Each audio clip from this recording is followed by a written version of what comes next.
I heard the rumor that Beyoncé was going to show up. I was truly surprised when notified I would be inducted into the One Club Educators Hall of Fame. I am particularly grateful to Gail for her secretive advocacy on my behalf. Being part of this creative pantheon of educators is surprising for a few reasons. I never graduated college. I don't have any academic degrees. I did receive 2 honorary PhDs.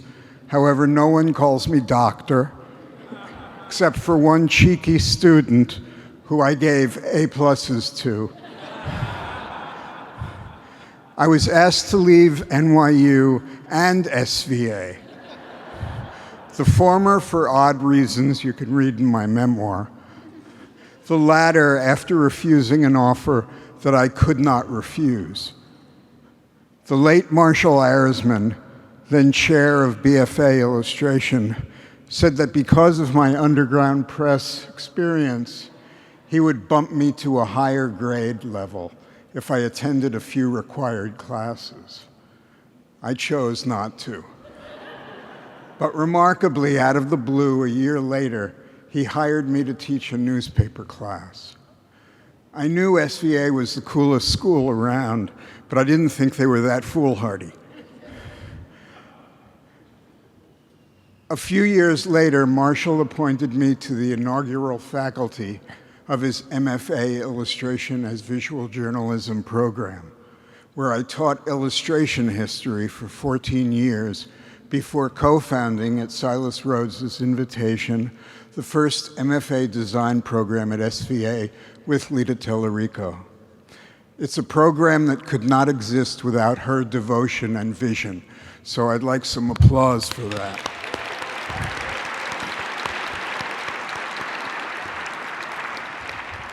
After 27 years, we both stepped down, and now our tenure is the stuff of poetry and song. The baton was passed to Randy Hunt, an MFA alumni and international creative director. Congratulations, Randy, who's over there. I've decided to take this moment for a few more thank yous, because who knows when this opportunity will ever happen again. I wouldn't be here if not for the trust and generosity and continued support of David Rhodes, president of SVA. The college has been a wellspring of innovative programs, talented and motivated faculty, chairs, students, and alumni.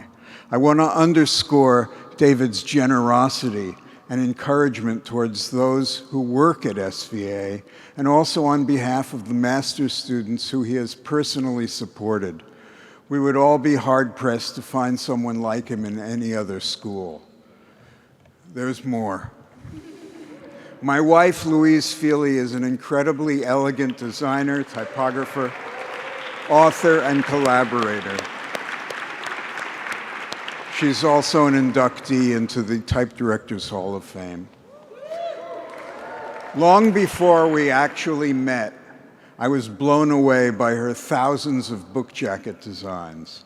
And it was thanks to the conspiratorial efforts of the late cartoonist Ed Koren, Koren of the Hairy People, and Marshall Ayersman, that we were introduced 40 years ago.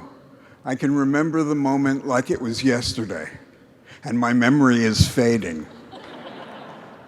And thanks to Louise for our son Nick Heller, also known as New York Nico, a talented and humane documentarian of this city, whose first featured theatrical short premiered at the Tribeca Film Festival in 2022, and whose first book, New York Nico's New York, will be published by HarperCollins in a few weeks. We are overjoyed that his wedding next spring to Naomi Yatsu will bring another exceptional designer into our family. Speaking of family, I could not have co-authored, authored, or edited over 200 books if not for many esteemed collaborators.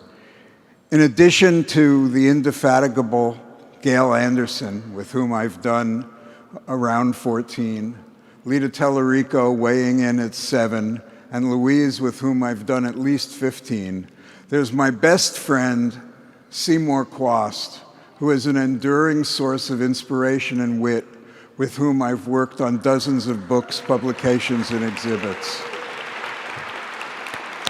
I wish he were here tonight, but we got our communications all messed up, and of course, communications is our business. Other serial collaborators are Mirko Ilic with 10 books, Veronique Vienne, 4 books, as well as Rick Landers, Molly Heinz, and others. Thanks to my dear friend Paula Scher, who's here tonight, for writing "I'm Design's Biggest Fan." The slogan has stuck to me like glue. A few more thank yous, and your patience will be rewarded, I hope, in heaven. To Ruth Ansell, magazine art director par excellence, who I see is also an inductee. She brought me to the Times to meet Louis Silverstein, the newspaper design pioneer, who hired me as AD for the NY Times op-ed page and book review sections. To my friend and former boss, Tom Bodkin, who rose to the rank of deputy managing editor for design and chief creative officer of the Times. I was his consigliere, but his passion for the newspaper guided me, not the other way around.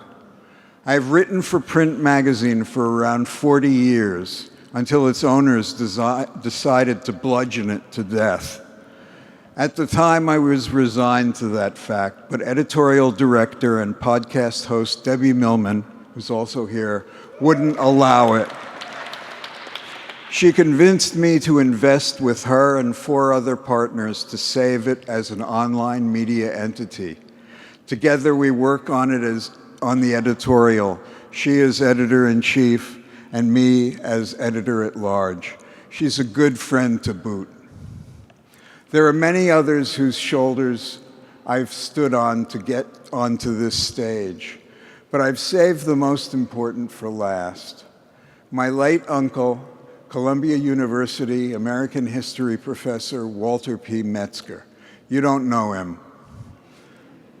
but I'll tell you this. When I was a kid, he introduced me to all the things progressive, like the music of Paul Robeson, who was blacklisted, Thelonious Monk, Dave Brubeck, Miles Davis, and Charlie Mingus, who I actually got to know and worked with when I knew and worked with his wife, Sue Graham.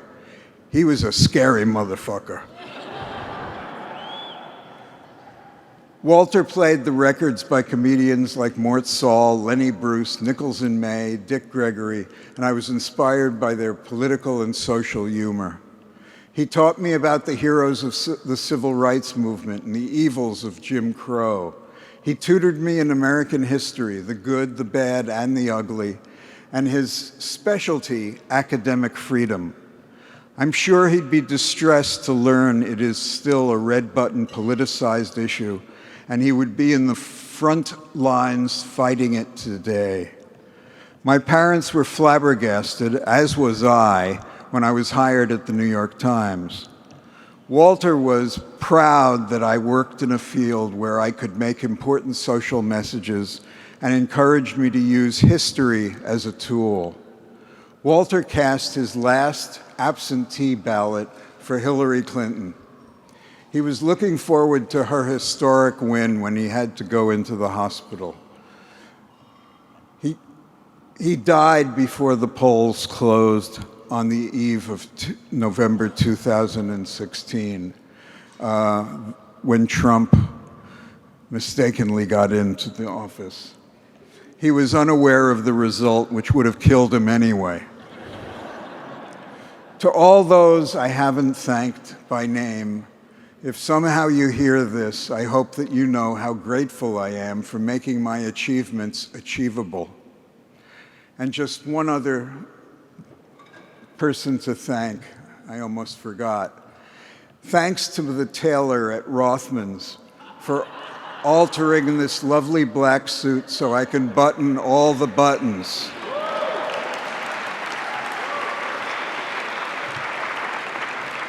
And thanks to the One Club for giving me this honor. I am so humbled.